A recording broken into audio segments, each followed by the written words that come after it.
Hey guys, welcome back to What the Phuc. Hey everybody, how's it Episode, going? what is it? We are at episode 58. So let me Episode check. 58. Today's date is March 20th. And according to the last couple of episodes, this was supposed to be a very important date where the VC that was the main VC we wanted to work with, they were going to vote on us to see if they wanted to to basically invest in us. They had voted once on February 13th or something, I believe, or 12th, and they said yes. And Yeah, that was the they had to initial do one. Yeah. diligence on us. Which meant that we had to give them what's called a data room. So we shared with them a data room of documents and information for them to review, and they had to basically review the documents, make sure everything was great, ask the questions they need to ask, dot the i's, cross the t, right? Basically, create a final investment memo. An investment memo is a document that summarizes why they should invest in this. They were going to present this investment memo to a board of directors on March 20th. The board of Today. directors basically would bless it. And through the grapevine, I actually talked to some investor people that actually may invest in this round. They say that it's 90% chance of getting it. So that's something new. I didn't know this until this week. That I found that last week. That's 90% based on some other investors. I actually have seen this happen before, and they said you Yeah, guys are in good shape. that's pretty good. But then today happened. But last week on Wednesday, I got an email from the Oh, person running it, and she's like, "I need to talk to you guys." And I'm like, "Uh oh, this could either be a delay or it could be a bad thing or a good thing. I have no idea. Maybe she's preparing to give it the offer and wants to say something. Congratulations, or we'd like to give you, some good news that we're probably going to give you this really high recommendation." But it was actually a delay phone call. ah, The late phone call was like, "Hey, we're so busy running this program. We're starting this program. It's the first year of this program where we're giving away money to startups like yours in your stage for free grant money. huh. There's three phases of the grant process, but the three phases will will add up to be like 800K of free money. But we're so busy because it's the first year. We have so many applicants. We have so many people apply that I was so busy processing these applicants that we couldn't get to you. We'd like to do a good job with your investment memo, but we like to delay it to May 1st, which is the next point where the board of directors will meet to vote. Wanted to May And 1st. unfortunately, we can't make the March 20th deadline, which is today. So basically, we got delayed another month, 6 weeks. And she asked, "I'm sorry, I'm really sorry. Is this okay?" And then we say, "Hey, this is fine. We want you to be part of the round. We thank you for even thinking about us, and this is fine with us. But can you tell me more about how you'd like to do this round? Would you like to put a lot of money? Tell me how much money and all that stuff." And so she's like, "Yeah, we're probably gonna put like because usually we put like a $300,000 check, something give or Okay. take, and then the next check will be bigger. But it looks like we're gonna give the check, and it'll be the $300,000 check. So this is actually really good news. Okay, Yeah, well, they want to we take got time and review information. everything, right? Oh, We got information from her of two types of checks. So just this is a show about entrepreneurship and starting companies and trying to chase the American dream, or the dream of becoming someone who's doing something cool in startups, right? So when you pitch somebody, there are actually three levels of money. One level of money is a $10,000 to $25,000 check. Now, $10,000 to $25,000 check is like a small angel, and those are gut decisions. Those are people who just like met you and they're like, "Oh, I really like this guy. I really like this company, and I like to invest in them. So I'll take a risk. I'll put 20K. I'll put 10K. That's a weekend in Aspen, a weekend in Las Vegas, a weekend instead of going on vacation or doing something or investing in something on the stock market. I'll put 10, 20K, and across 50 companies, something like that, 100 companies across my career, something that's like that, pretty funny. right?" Like that's just how you see like how the whole gap is within Ecuador or South America. Let's say like in the United States, here people make like minimum wage is like 400, $500 a month. So 6K is what somebody like does a year. Yeah, yeah. I'm just saying, $10,000 to $25,000 is either a yearly salary for someone, or some Yeah, portion of a yearly salary, a third of a yearly salary, yeah, yeah. a quarter of a yearly salary. But it's basically like a yearly salary range. Okay. Okay. When you talk about 250K to half a million, you're talking about a couple years of salary. Yeah. So we're talking about a couple years of salary for you to go do your business, for example, right? So let's say you take all your money and it's just you. It's a couple years for you to sit there and do your business. Whereas $10,000 to $25,000 is for you to a couple months Yeah. for you to do Yeah. your business, right? So in terms of time they're giving you a few months of time or a few potentially 1 to 2 years of time for one person, right? Or two people maybe, right? A year of time for two people, or maybe in Ecuador it could go more, but it depends how you stretch your dollars and all that stuff, right? Yeah. Exactly. So that's basically the money level that is a little bit easier than $1 million, but a lot harder than 10,000. So you can have a board of directors or some type of group or some type of people bless it, but it's not going to be as much work as $1 million. Like $1 million is a team, like a whole team for a year or two to really try to go after this. And this is a big bet. And $1 million is my house. $1 million is two houses. $1 million is three houses. $1 million is a lot of things you can buy Yeah. that actually you're like, well, if I buy a multifamily, that's a good investment, isn't it? It is. So I'm not going to Yeah. buy that multifamily, but I'm going to put my money in you. But I better believe that you're better than a multifamily or a restaurant. Mm-hmm. I had my cousin, my cousin Vinny. He's really good Yeah. at cooking Italian food. I'm going to open Vinny's Restaurante for $1 million. You could do that, right? Mm-hmm. Or so, you can do a sushi restaurant, or you can do some type of Thai food, or whatever you want, and you can make your own business. But instead, Yeah. you can give it to someone else to make their business. So the threshold has to be better than something that you could do on your own for $1 million. Does that Yeah. make Because like sense? you're trusting the other person that they're going to do better than what you would do. So that vote is a much harder vote with $1 million. And guess what? You have to get the million from someone. How many $1 million checks can you write a year? Right? You can maybe do one a year, maybe one every 5 years if you're like really poor, but one every lifetime maybe if you're really poor. I don't know, but it's not going to be as frequent as a $10,000 check. You go to No, Aspen a lot, you definitely. go vacation a lot, right? It's not Yeah. going to be as frequent as as a $200,000, $300,000 check. $300,000 check, you can do that 4 times a year, maybe, right? Or $200K check, you do 5 times a year. Yeah. No, there's So it's definitely five way more times thought less, to put into the other one. five Like you times have to. less judgment, Mm-hmm. less pressure, less at stake. And so that vote on May 1st is going to be an easy vote, I believe. It's going Yes. to be an easy vote because they've already got to this point where they said yes once. At the second phase, it's 90%. Because it's 90%, the reason why it's 90% is because it's a small check of $300K. But it leads to a bigger check where the next round they do 1 to 2 million.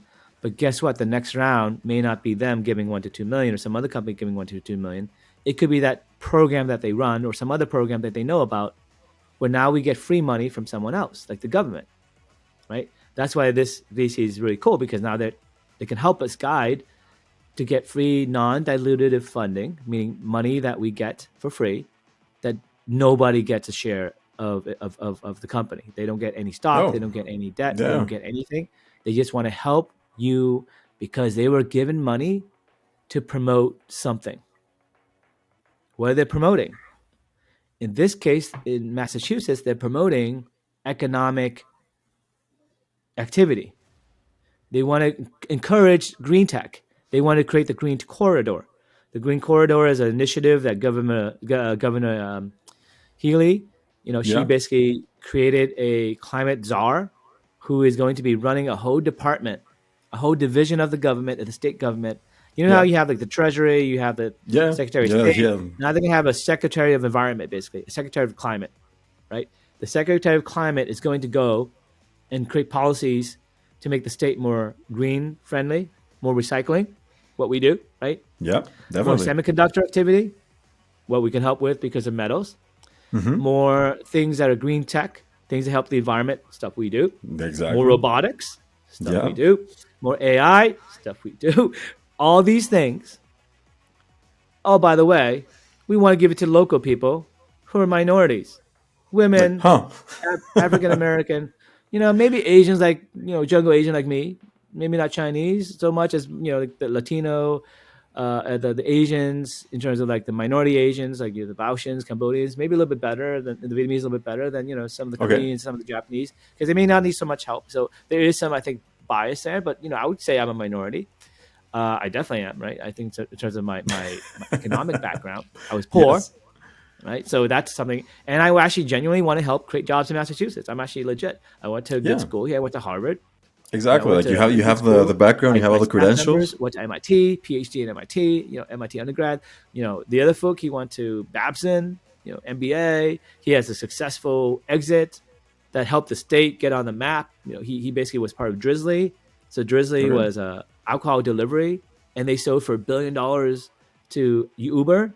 And now Uber does alcohol delivery using Drizzly, and that's basically he was part of that team that was he was head of monetization, and he knew how to make money from that, right? So now he's helping us make money from this. He's a great partner and the great team.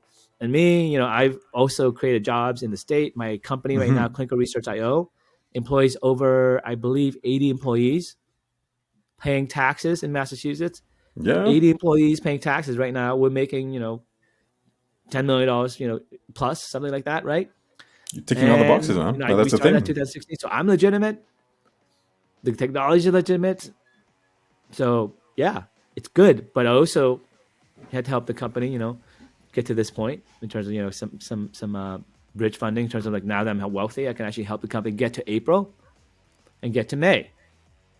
Whereas before, I'll be freaking out. I'm like, holy shit, they just delayed 6 more weeks. And when am I gonna get the money for all this stuff? And I'm like, okay, it's not that Hmm. bad, right? And so today, I'm actually speaking with some other investors Okay. who are what we call follow on. Follow on. So follow on is someone who says, I can't lead.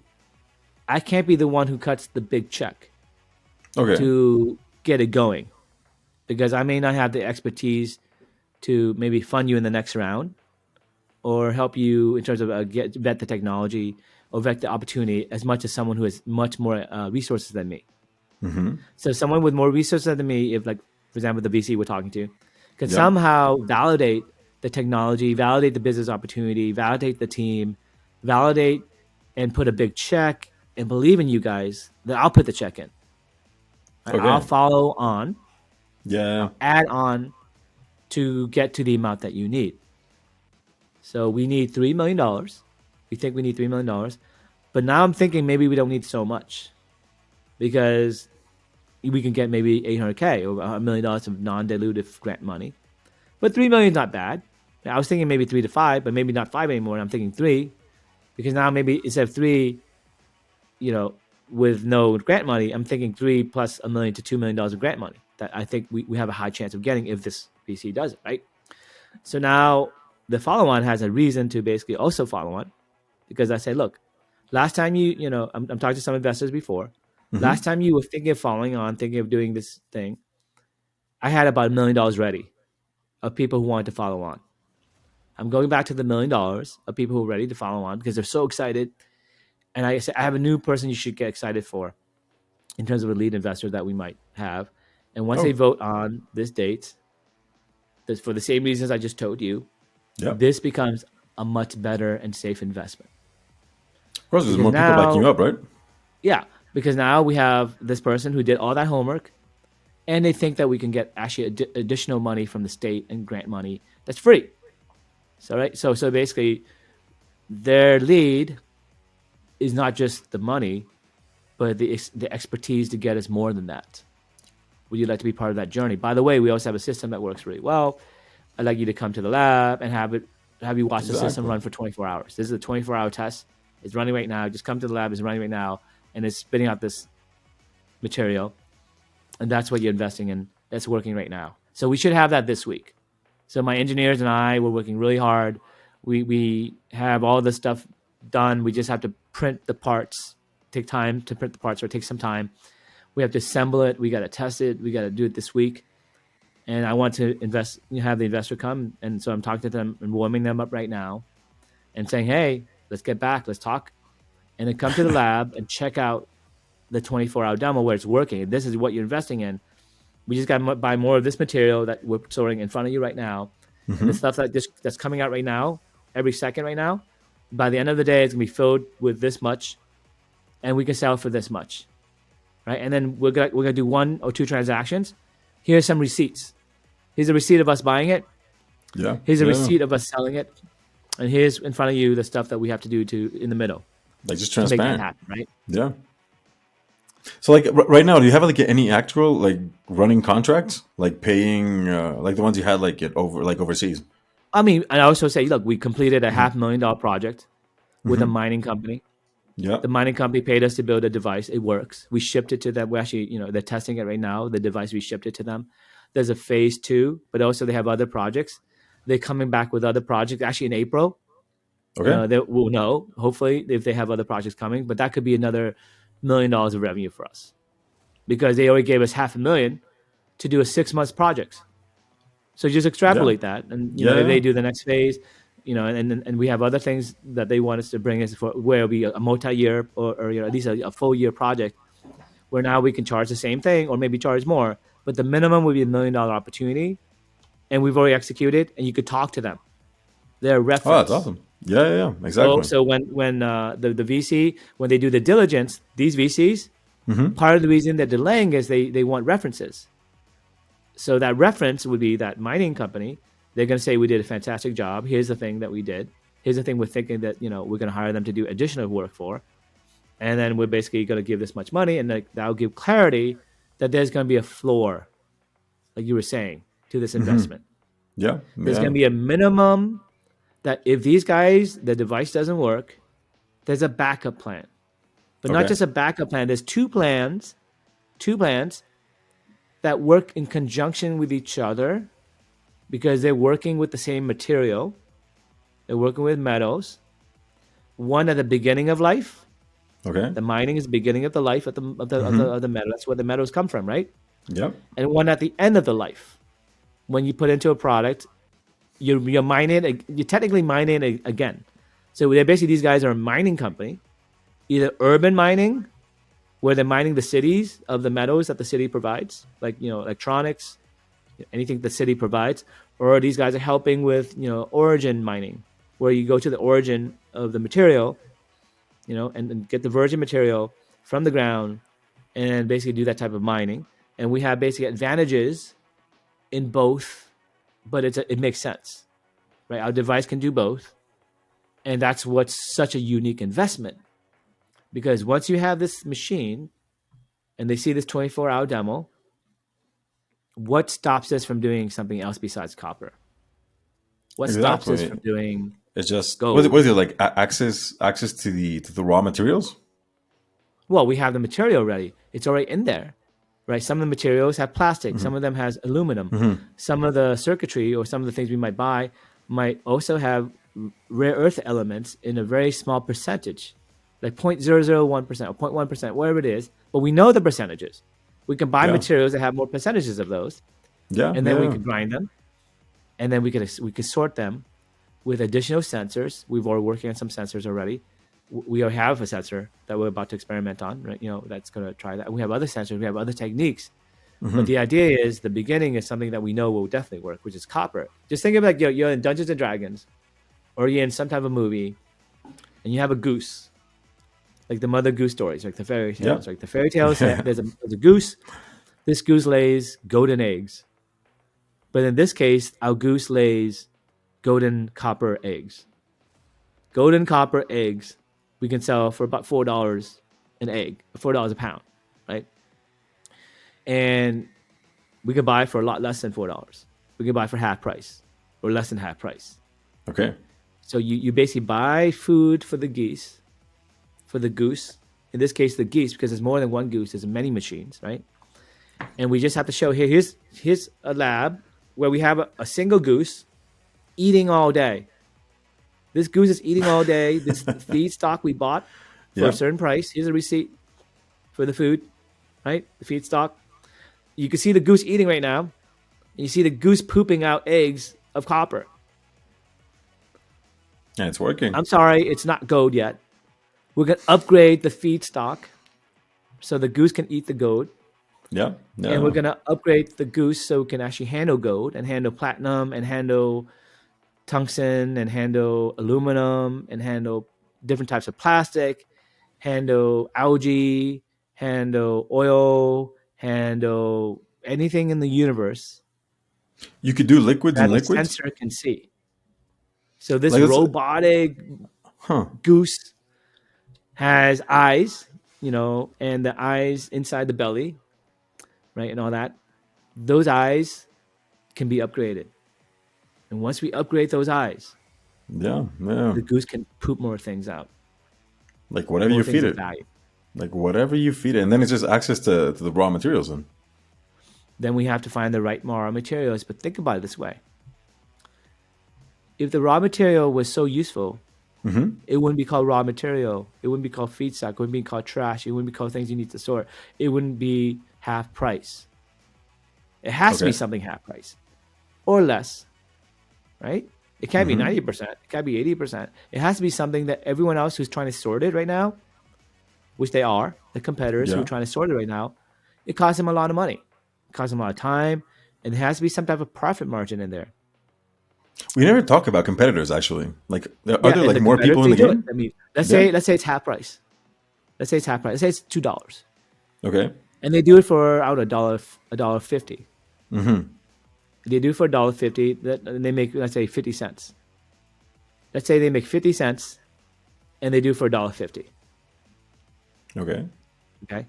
Now that means that there's $2 of the That's just there. $2 Yeah. that they bought it for, they sold it for $4, let's say. So they sold it for $2 of profit, but it cost them $1.50. Yeah. Okay. So the So you true make it. profit, so the total profit at the beginning was $2 minus the expense of the operation. And that's the net profit. So the net profit Yeah. is 50 cents. Okay. It's like We can do the 30%. same thing that costs them $1.50. We can do that for 50 cents. Huh. Okay. So we do that for 50 cents.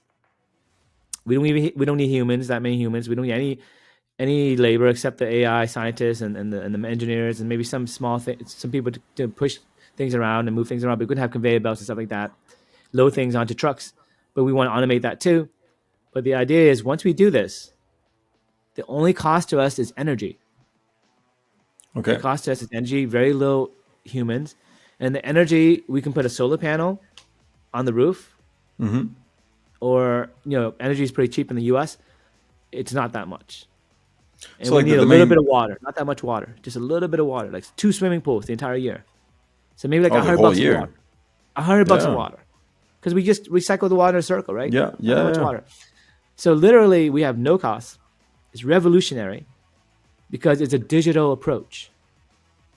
It's a digital approach where there are 3 forces of nature, 3 elements of nature. I don't know what word to say, because they're not energy, right? But basically you have matter and you have energy. Matter and energy, 2 elements of nature. But the third element of nature is information. Okay? Now, the traditional way that you would sort material is using matter and energy. Okay. You would use some type of membrane. Yeah. You Yeah. use Yeah. some type of energy in terms of centrifugal force to like make things kind of spread out. You use some type of gravity filtration where you let things Like would let the things sink settle or and then float. things Yeah. pump, right? You would have some type of magnetism where like the metal pieces would be attracted. Yeah. You have to have Yeah, yeah. energy, Exactly. So the to input, do like- that activity, and you have to have matter in terms of membranes where it will fit a certain hole, and if it's a certain hole size, it will actually be filtered out. Those are particles you can sort like that, and there's other techniques as well.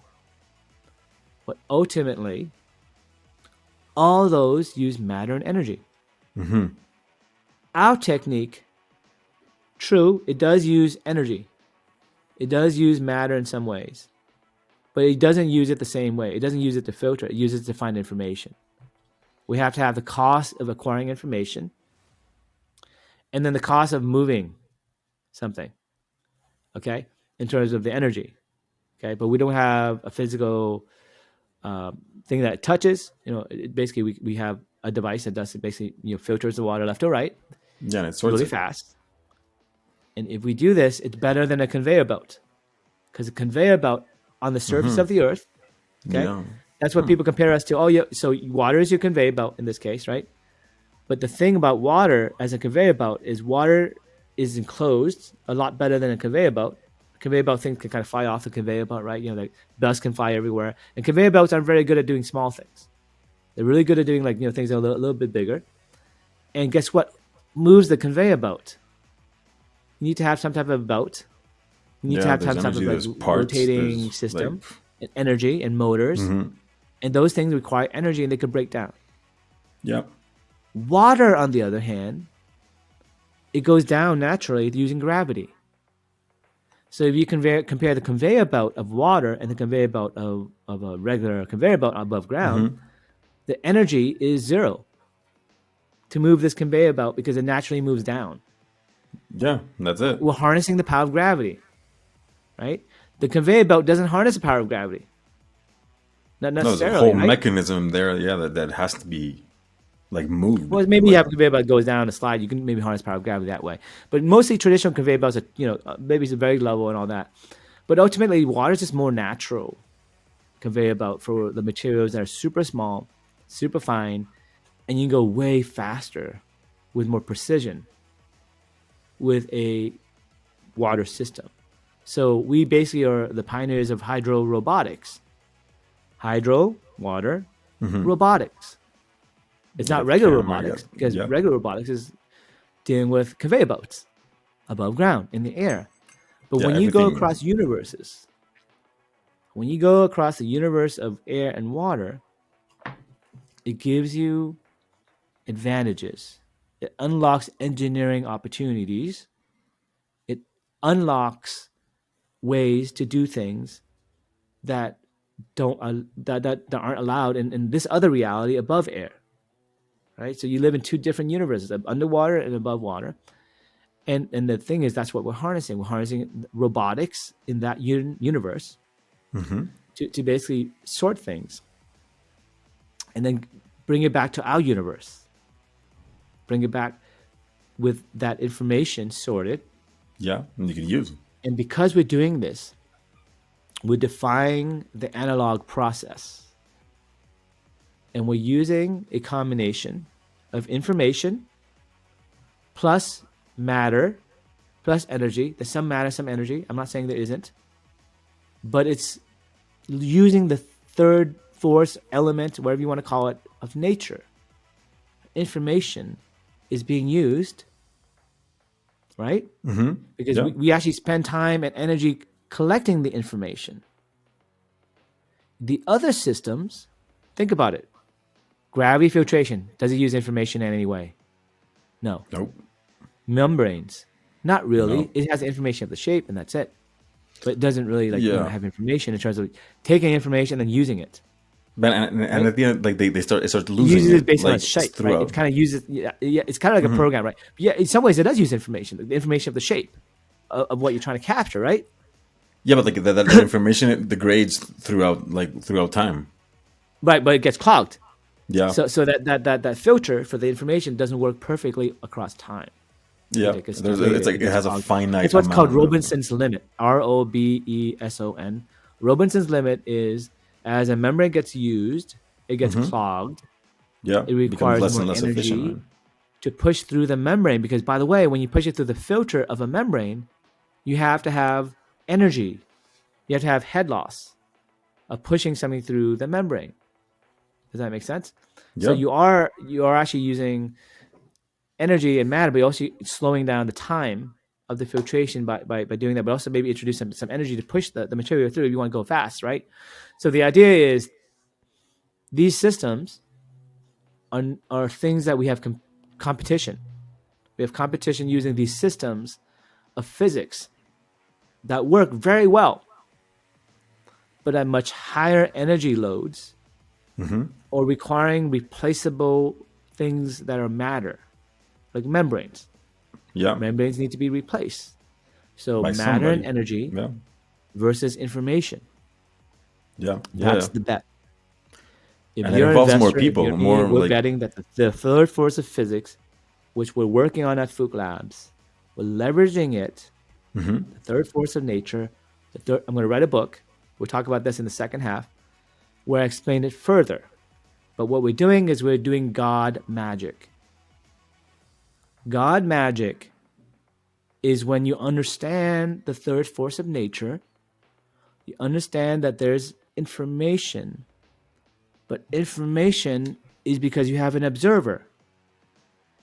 You have someone watching the experiment, harnessing the information, and perhaps chaining it across experiments or across systems. And then using that information as an asset to reverse entropy, basically to reset the entropy in a system, based on external memory that the observer has of what it's supposed to look like. For example, the chess game, right? If you're the observer of the chess game, you can reset the game if you have the concept of the game observer. The game observer can play the game again by resetting the game based on information from outside the system. The information of where the pieces belong. The information that copper belongs here, that plastic belongs here. The information that this pawn goes here, this pawn goes here, this knight goes here, this queen goes here. The information from the observer or from the god of the game. The god of the game can use information as a third force of nature, as an engineer to affect the game and change the rules of the game and make additional patterns appear that create potential energy, perhaps, where you allow this game to be reset, the chess game, and now the chess game has the potential to play again. Potential energy is a program that is ready to run. Potential energy is information itself. We've been talking about matter and energy, but we've been mixing information with energy as scientists. Yep. I'm going to write a book where we can decouple the information from energy, because potential energy is energy, but it's also information. It's the bridge for God magic to work. The information that God creates, that me, the observer, in the experiment, or God in our universe, God in the test tube, God in the factory, God in the chess game, God has things outside that God can access to affect the game and break conservation of information in the game. There's conservation of energy, conservation of matter, but there's conservation of information in the game if you're inside the game. If I'm inside the game, there's conservation of information. I can't create new information. All the information was given to me by God. But God can give me new information, and I can take that new information and change my game. The new information is where to move the chess pieces at the end of the game. Because what happens is when you play the chess game, all the chess pieces, or it's a program ready to run. When you begin the game, it's a program ready to run. The information and the energy are the same. Energy is the information itself. Information that everything's there. The current memory state. That everything is on the left is black, everything on the right is white. And the information runs when the program runs, when the God hits execute as a programmer. If the word is a simulation, which everyone says it is, Elon Musk, all the great scientists, some of them think it's a simulation. Let's say it is. The running of the program, where does that energy come from? The initiation of the apple falling on Isaac Newton's head, where did that come from? When I enter the enter key, it's pretty obvious where it came from. It came from me. It came from me pushing the button that entered, but I had to type the command. So there's some energy to type the command, think about the command, but there's obviously stuff happening out here that doesn't affect the game at all. I can think all I want. I can push all the wrong buttons a billion times. I can basically push the wrong button a billion times and push the right button because I'm a monkey. And a monkey with infinite time can code something that can run, and then that monkey becomes a god even without even knowing it for the program. And the program doesn't even know that the energy was much more than someone who actually had perfect precision, wrote the program perfectly and just entered, or used some type of neural network to hit play. But there has to be some thought or energy or information of when the game started, right? Yeah. The state Yeah. of the game matters because when the game started, the state of the game would be set. So, so you have the information of the initial state of the game. You have a predictable process for that game to play forward, right? And once that game plays forward, the program ends. Like the chess game. The chess game, there's a predictable way the game will play, right? In terms of all the possible moves. It's a deterministic system. The randomness was introduced when you first started playing the game, and the players slowly introduced random information into the system, right? But as the observer, you have two of these players in the system playing each other, and they end, and the two players can't play anymore, and they say, "Oop, game over. Somebody won, or somebody lost, or maybe it's a tie, but we can't move anymore. All the pieces can't move anymore. It's just done. The rules of the game are over. So the potential energy is gone. The information is gone. No more information. No more potential energy. Yeah, there's no that's it. Inside They the game. reset it. Yeah. The two players inside the game, Yeah. they die and the universe ends. The game universe ends. That existence ends.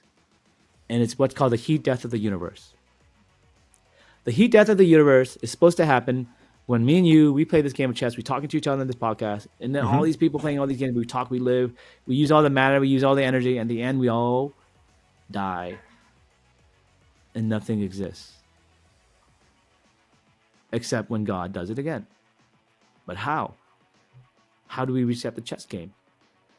Well, there's a system outside that has memory of where the game was supposed to be at the beginning. It's not that hard to store that memory, is it? Very little information. Yeah, and restart You the need to whole have thing. the concept of a god, of an observer to the game. You have to have the concept of a memory that the god has.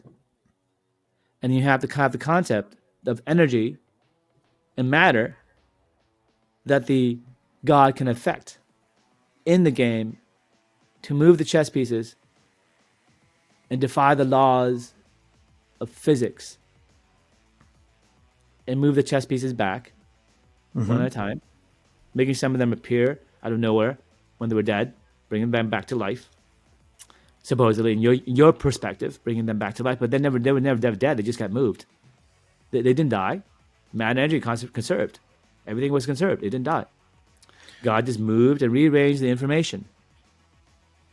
Didn't Would this create anything imply- new on the chessboard. I did not create a new chessboard or do chess pieces. Just God doesn't even have to even move. God can give you the instructions. You move this way. Yeah. You move this way. You move this way. And I mean, with would this imply that we're going to be telepathic playing the thoughts, same game or a series over of and over telepathic again? thoughts, you can traverse two universes, where the God universe could tell the children universe, "Hey, scientists, here's how you do infinite energy. Hey, scientists, here's how you reverse entropy using the vision valve. Hey, scientists, hey, Phuc, here's how you do this, this, and this." And then within the game, even without God moving anything, I have the information I need to reset it myself. And that's what I'm saying. Like, would this imply that we're going to be playing the same game over and over again? Since we only have a set amount of moves and things that could happen. Correct. But let's say I'm more sophisticated as a programmer. Yeah. I write a chess game. In the chess game, I have a hidden area of memory. I have the scientist. The scientist knows God magic. So this is God magic here, right? I'm explaining God magic. God magic is when I rewrite the program and I say this person is going to be the God of the experiment inside the game. This person is going to be my proxy for God. And this person, Phuc, whoever you are, the experimenter, I'm going to have an assistant in the game. The assistant in the game, I'm going to give the information of how that game should be reset. That person, their job is to maintain the memory of what the game looks like and move the chess pieces back, or instruct the people how to move the chess pieces back. But you're going to have an extra piece of the puzzle that changes the game slightly with an additional thread, an additional piece of memory, additional piece of information, and an additional algorithm where, if detected that the game ends, this thread can reset the game and the game plays forever. So now you have 3 AI. You have the 2 AI that plays each other, and then you have the third AI that's doing God magic. The third AI is a proxy, a servant, a prophet, whatever you want to call it, a disciple, right? A version of God that God created so the game can go on forever. So you like That's throw how in the some like universe system works. administrators within the Now, game. this is where we go woo-woo, okay? So God created we're there. angels. God created angels to guide us in the game. God also created the ability for people in the game, those threads, to recruit more threads, more disciples, more people who believe that God magic exists. It's called a cult. It's called the Druids, right? It's called, the ancient mage sects. It's called, whatever you want to call it. The special keepers of time, special keepers, guardians of the galaxy, whatever you want to call it. There's a third element it's in the their universe function that's important more. that you have to understand, that this is the only logical way the universe can work if you want to keep it going on forever. To have somebody reset it. I'm just telling you engineering-wise. Yeah. Okay, as an engineer, as a scientist, that's what my book is about. My book is a series of Spock-like, like Star Trek. Spock is full of logic. And I am a prophet of logic, because where did logic come from itself? Why do you agree with everything I just said? Where did that logic come from? I am a worshiper of logic. Logic is my God, and maybe God is logic. I've thought about that. What if thought itself is God? The logic itself we worship, we should worship because everyone agrees. So Doesn't make sense, though. The one who teaches the best logic, is the one that everyone should listen to naturally. So when you have logical things, right, then this thread that also can predict and create things that break reality. So they're just not just logic boards, but they're logic boards that affect the reality in ways that the people who are in the game, they think it's magic. They think, my God, this person doing God magic.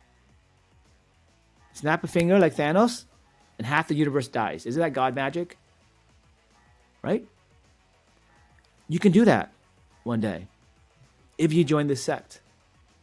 You can evolve to understand that, because there's information that has leaked into this universe from God. Now, if you're smart enough, you're wise enough as an AI, let's say the AI 2 players, right? They can realize you don't even have to be that smart. I just played this game, and now I just played it again and again and again. Who's just resetting this game? How come there's no heat death? And by the way, I see this other allocation of these resources to this third party sect, this thread that's doing something. I don't know. Oh yeah, I see what they're doing. I interact with them, and all of a sudden I realize, oh wait, I'm part of that game. And then maybe some of those people get recruited to manage the game, so the game never dies. Right? They get recruited to be angels. They get recruited to be the guardians of the galaxy. They get recruited to be the prophets of logic. and the profits of creating the next universe. Or Yeah, but there's maintaining definitely this. like it's not open to everybody though. Like if logic would be like the gatekeeper of this whole situation, that it only means a certain amount of people with certain types of education would be like the ones that would have access to Logic this kind ends, of. Hmm. right? But the logic has to begin with faith, which is not logic. The faith that you actually are part of a sect or cult that isn't just crazy mofos that just randomly doing random things. You actually belong to a connection with real God. You have to have Yeah. faith in that connection of information. Now, how do you build faith? Faith is easy in my mind. If you predictably can do something over and over again as a scientist, and it works, then I'll have faith. I have faith in my car when I turn it on. I have faith in this podcast because it'll be here once a week, maybe once every 2 weeks. I have faith in certain things because I can rely on it over and over again. And so that's why I want to write this book.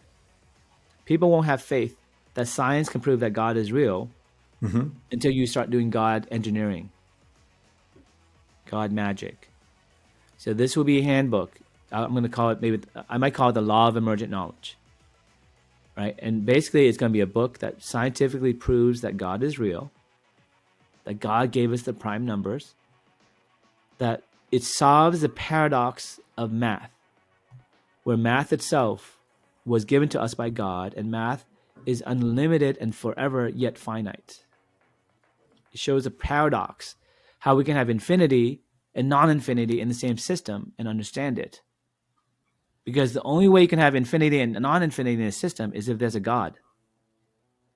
It's a finite system until you call upon God to make it infinite or to expand it for you. You can pray to God or you can just count. There's some mechanisms, there are engineering mechanisms that are guaranteed. Praying, you're not so guaranteed. Counting, you're guaranteed. If I count, then I get new prime numbers, which unlock new numbers in my universe, and it breaks my conservation of numbers.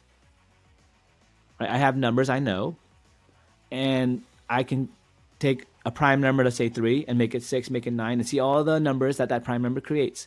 And I can have access to every number that a prime number creates through infinity. Okay. So prime numbers are actually new types of infinity. Like 11 is a prime number, becomes 22, becomes 33, and it unlocks 44, and unlocks 55, and unlocks other numbers you've never seen, maybe, right? Yeah. Or maybe it unlocks numbers you intersect with, right? But either way, the prime number wasn't there until you counted. Where did you count? Where did that logic come from? Why did you count the same thing I counted? Why did you count instead of 10, 12? Why did you count 11? Why did your mind, that's an alien mind, count 11 as well? Why did the fish in the sea count 11?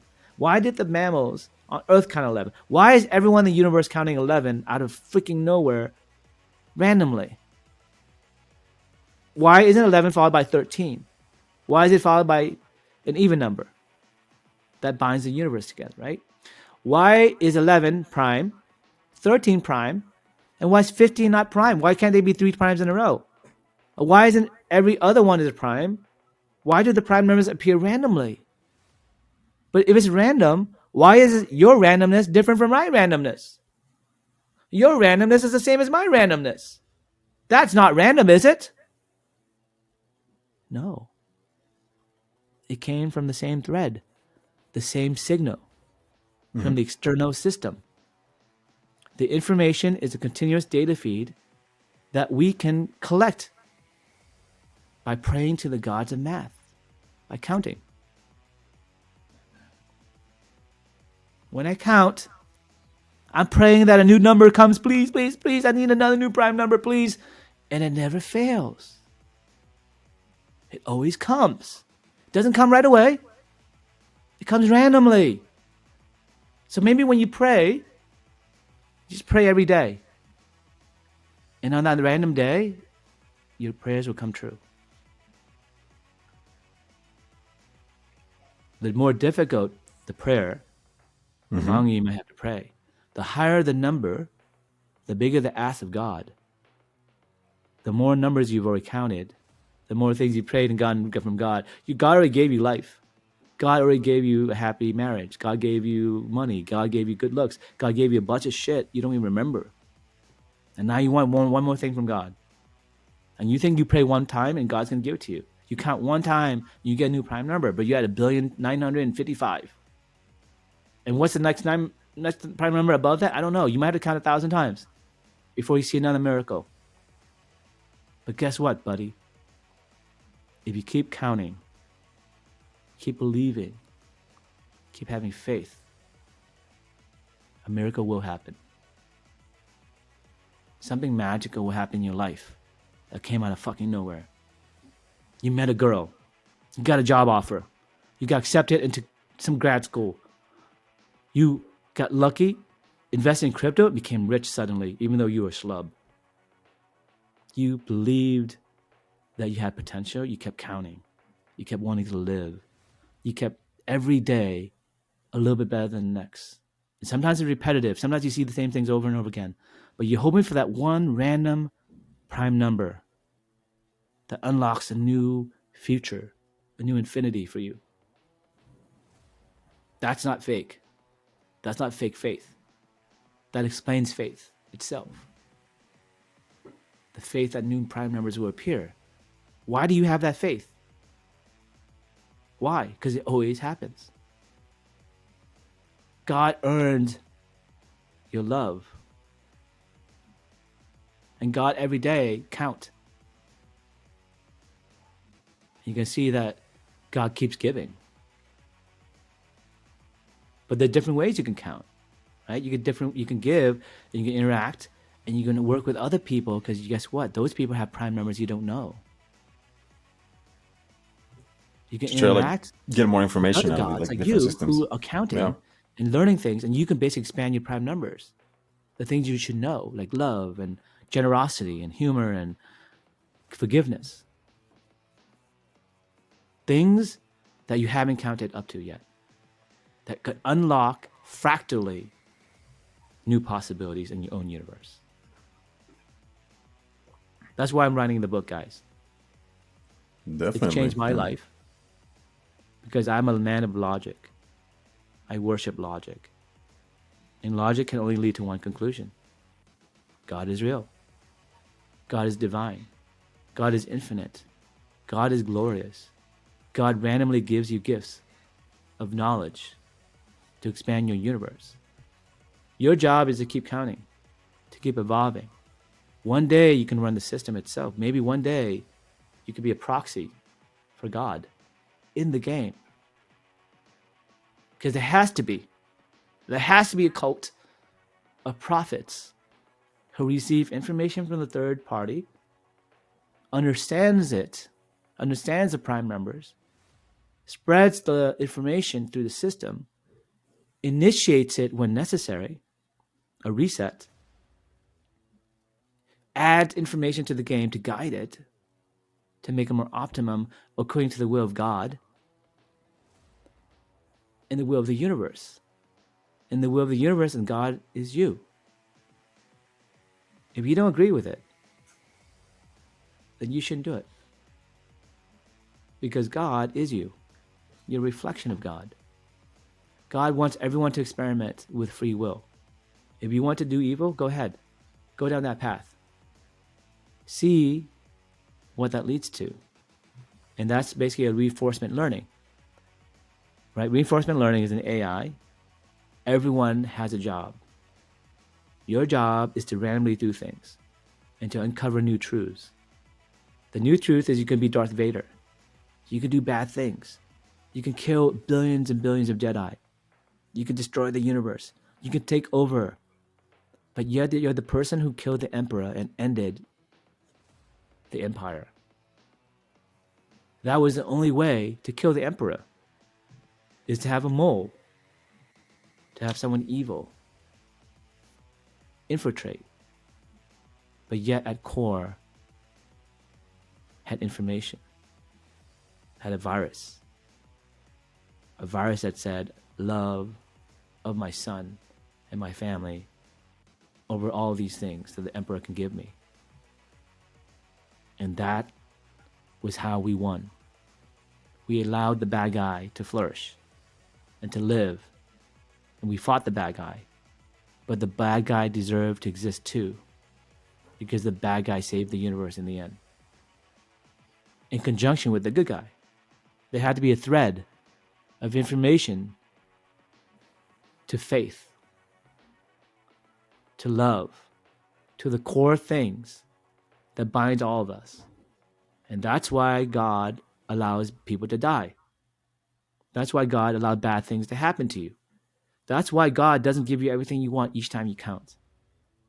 It's random. It's part of the system. God can't control it. Because God can't do that just for you, because everyone counts too. And we all make Everyone different counts. choices, though. You have to count to the same number, and have the same prime number appear. And that also binds us. Because me and you, Roberto, when I count at night and you count at night, I know that you're bound to me by logic, by God, and by the computation of this universe. We all compute to the same logical conclusion that God, at the same moment of time for all of us, gave us the same number. It's not random. We're bound together.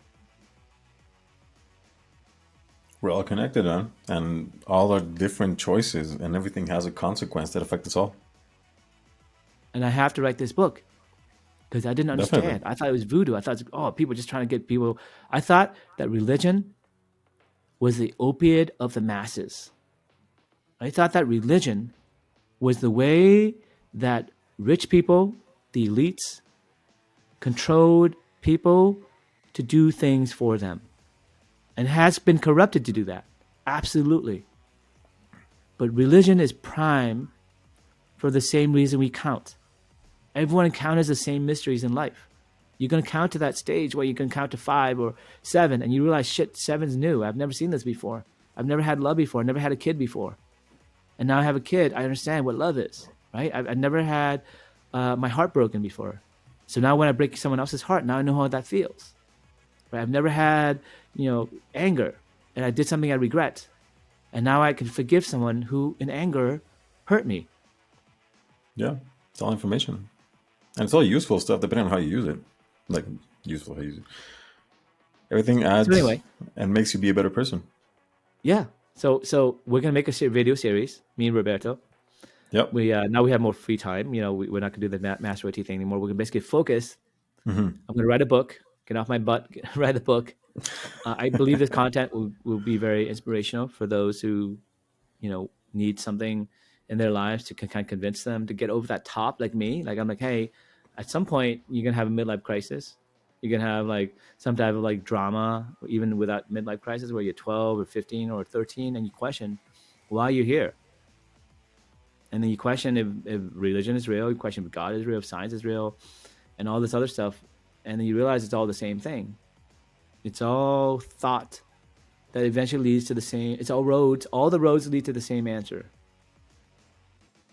Everything's connected. It's amazing. It's going to be good. So anyway, that's what the Phuc, guys. Thanks for listening. Hopefully you listen to the videos. We'll make it very soon. Probably this summer will come out. See you guys next time. Guys. Bye.